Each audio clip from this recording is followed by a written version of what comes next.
When a system designed to protect and heal fails, the consequences can be devastating. This is the heartbreaking story of how missed opportunities in mental health care led to an unimaginable tragedy: a husband taking the life of his wife. But here's where it gets controversial. Could this have been prevented if timely intervention had occurred?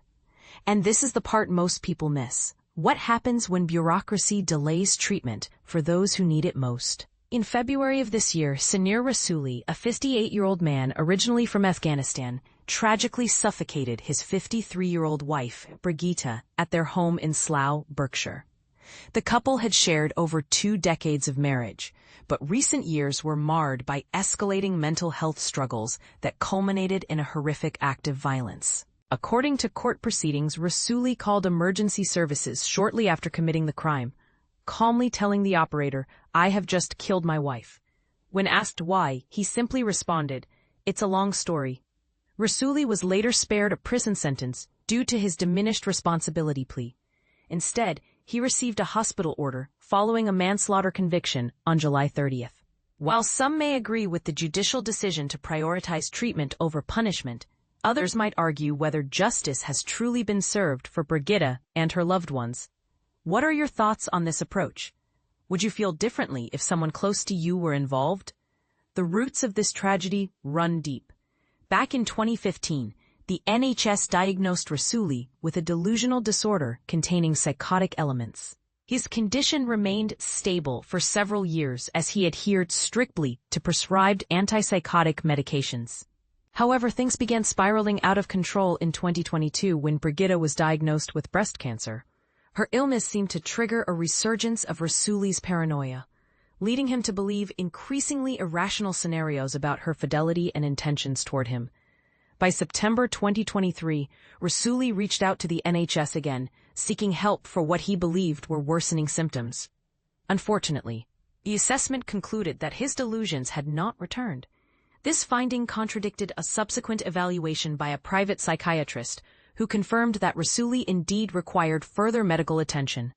Yet even after this revelation, complications arose. A source familiar with the case revealed that the NHS refused to accept the private diagnosis as grounds for initiating treatment, a policy that raises questions about accessibility and equity within public healthcare systems. Should private assessments carry more weight in situations like these? Or does doing so risk undermining standardized protocols? Adding insult to injury, bureaucratic missteps compounded the problem. An NHS reassessment appointment scheduled for June of last year fell through because a staff member went on vacation. The next available slot clashed with a critical medical appointment for one of Rasuli's children. Eventually, the rescheduled session was set for February 19th, 5 days too late to prevent the unthinkable. During sentencing at Reading Crown Court, details emerged painting a picture of a once happy marriage undone by unchecked paranoia. For instance, starting in 2014, Rasuli became convinced that Brigitta, whom he'd met in Hungary in 1992, was having an affair with a man named Latsky and plotting his demise. All baseless accusations, according to the court. In the months preceding her death, he claimed to hear her utter chilling phrases like, "The rat has got to go," and "take him out," fueling his growing obsession. Brigitta's plight didn't end there. Her twin sister described how she endured daily torment under Rasuli's watchful eye. Conversations between the sisters were monitored closely, leaving Brigitta unable to confide freely. Despite enduring such strain, she clung to hope, wanting to trust her husband and restore normalcy. Tragically, her resilience wasn't enough to save her. David Rasuli, the couple's eldest son, expressed profound grief in an impact statement read aloud during the trial. He recounted how his mother tirelessly sought professional help to manage her husband's deteriorating condition.